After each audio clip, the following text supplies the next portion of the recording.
Okay, I'm gonna finish out my Texas Chainsaw Massacre series review. I'm not reviewing the remake or the prequel to the remake. I might do those separately. Um, I'm just trying to review like the movies in the original franchise, or the movies that are connected to the original franchise. So the next one is going to be Texas Chainsaw, which also, when it was released, called Texas Chainsaw 3D. It was released in 2013 and was directed by John Lusenhop. Um, I remember when this movie came out. A lot of people were kind of hyped. Well, I don't know about hype, but a lot of people were kind of excited about it because, from what they were saying, was it was supposed to be a direct sequel to the original movie, and it was supposed to it was going to ignore all the other sequels. So from 2 to Next Generation, it completely wiped all those out, and this was supposed to be a direct sequel to the original. But of course, I'm not. There's kind of like a thing where horror movies that come out in January, which this did, it's usually a bad sign when they drop a horror movie in January, because that means that the movie is not good.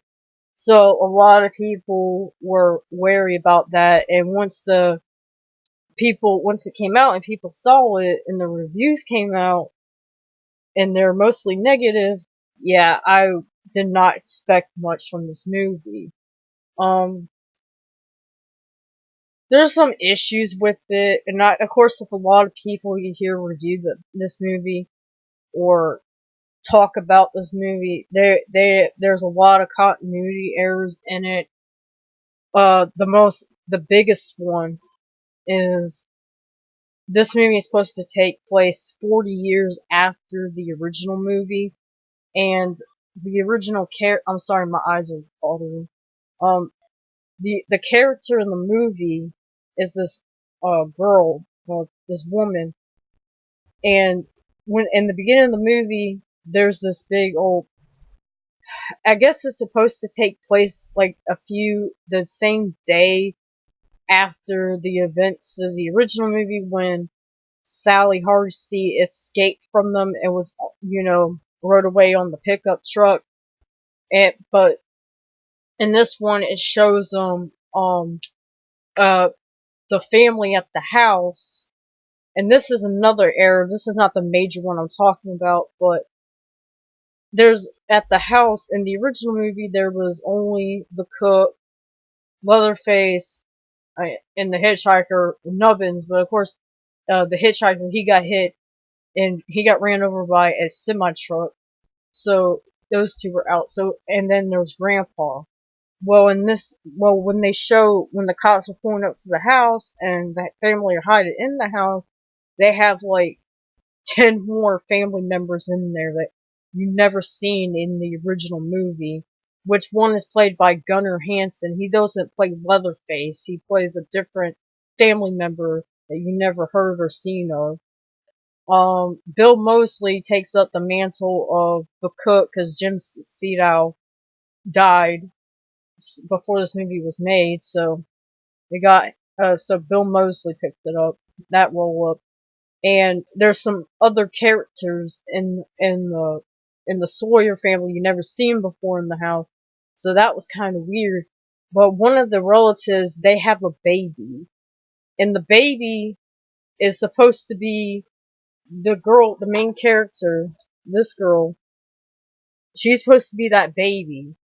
Well, it's supposed to take place 40 years later, and so she's supposed to be 40 years old.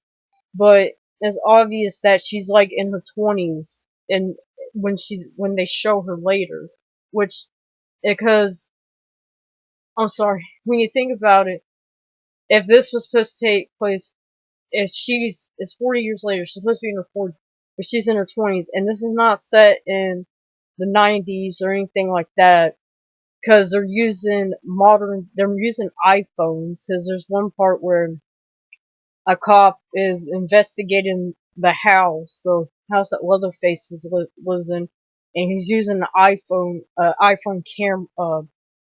an iPhone and the flashlight on it, the flashlight on an iPhone. So yeah, they majorly screw that one up, but with the age. So you just kind of like when you're watching it, you kind of just gotta like disregard it and try to think, oh, it's 20 years later or something. Uh,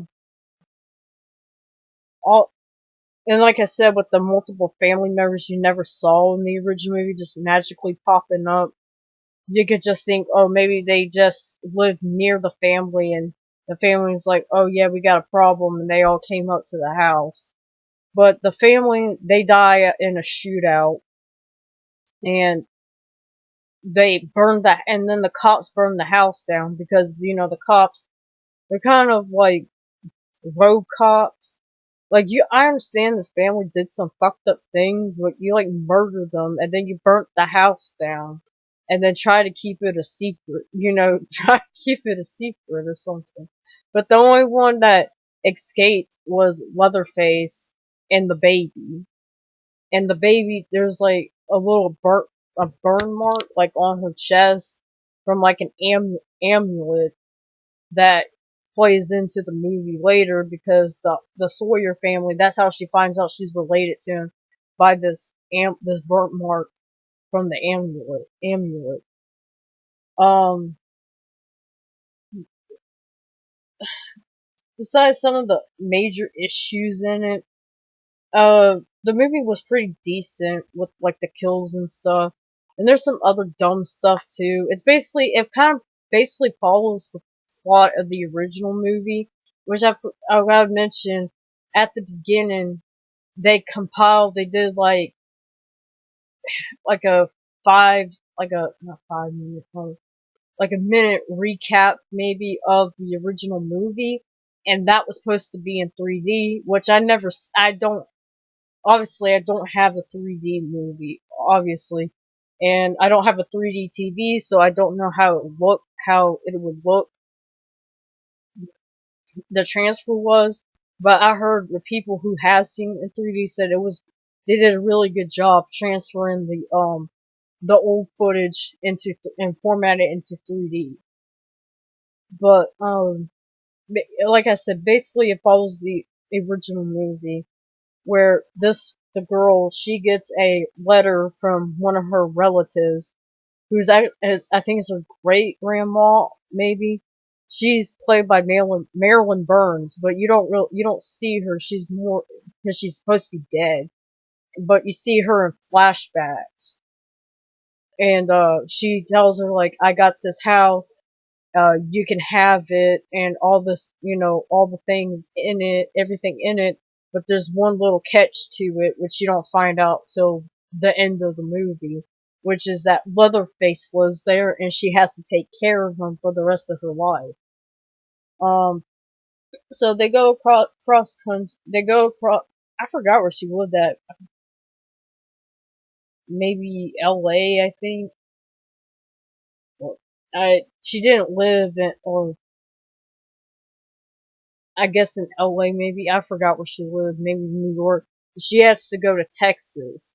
And kind of like in the original movie where Sally and Franklin, inherited the house, and they're going down to Texas to to go get the house, and then all the crazy, all the murdering starts happening. Um, so she gets to the town, and these people are like really weird, like the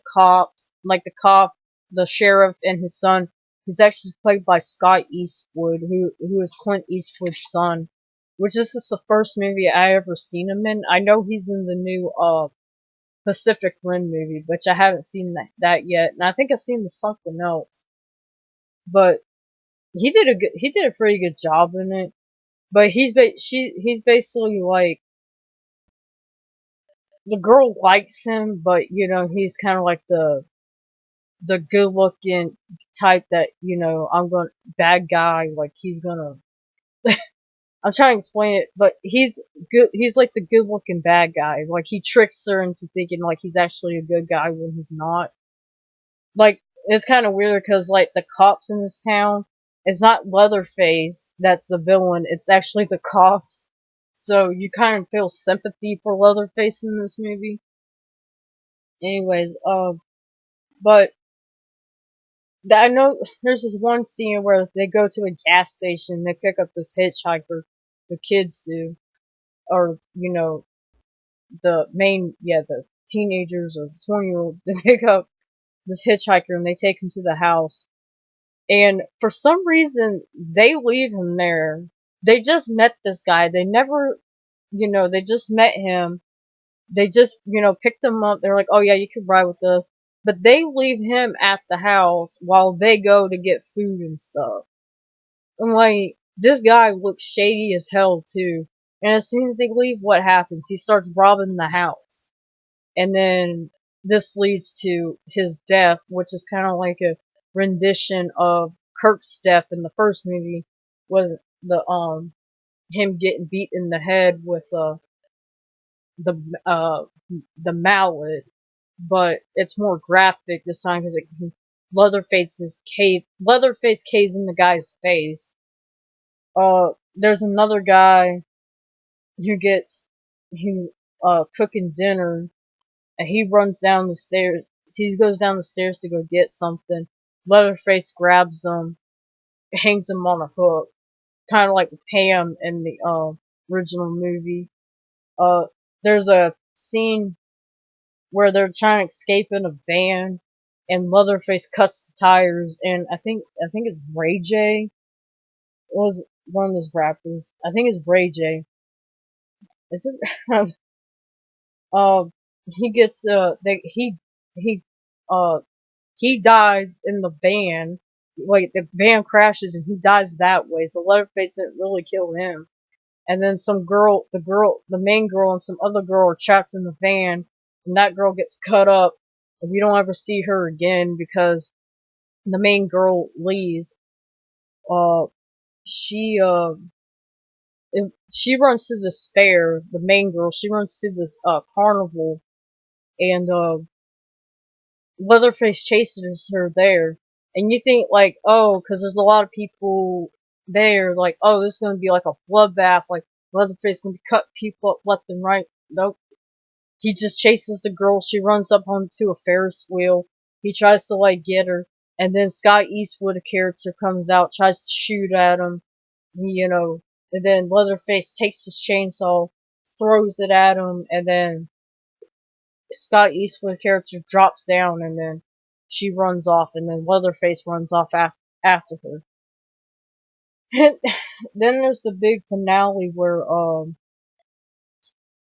they're at this warehouse kind of thing, or like this butcher thing, sawmill maybe. I forgot.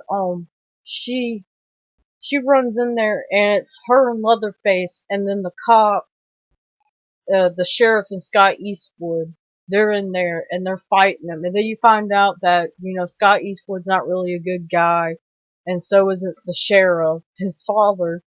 And he's like, we're gonna kill your cousin, Leatherface, and we're gonna kill you since you're part of the Sawyer bloodline.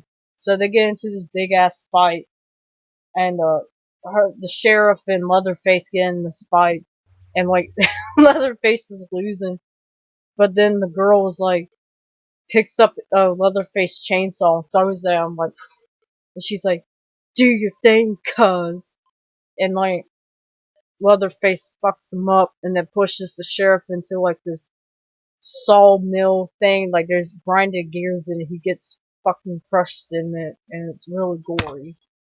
And then you find out afterwards that, even though he's a murderous psychopath, she's willing to take care of him. And that's basically the movie. Like, I wasn't like a fan of, like I said, I wasn't a fan of this movie. Like, when it came out, I wasn't expecting much, but like I said, it's some of the plot, like, details, like, like the big age difference thing. Like it's supposed to be 40 years later, and she's like in her, like I said, in her 20s. You gotta ignore that. You gotta ignore that she's like all those family members appearing in the house when they weren't there in the original movie. That you gotta be willing to accept that she'll just take care of her psychopathic cousin. Um, but yeah, I mean, if you're a fan of this franchise, recommend. Yeah, I would tell you, I would recommend it to you. But anyways, that's my review.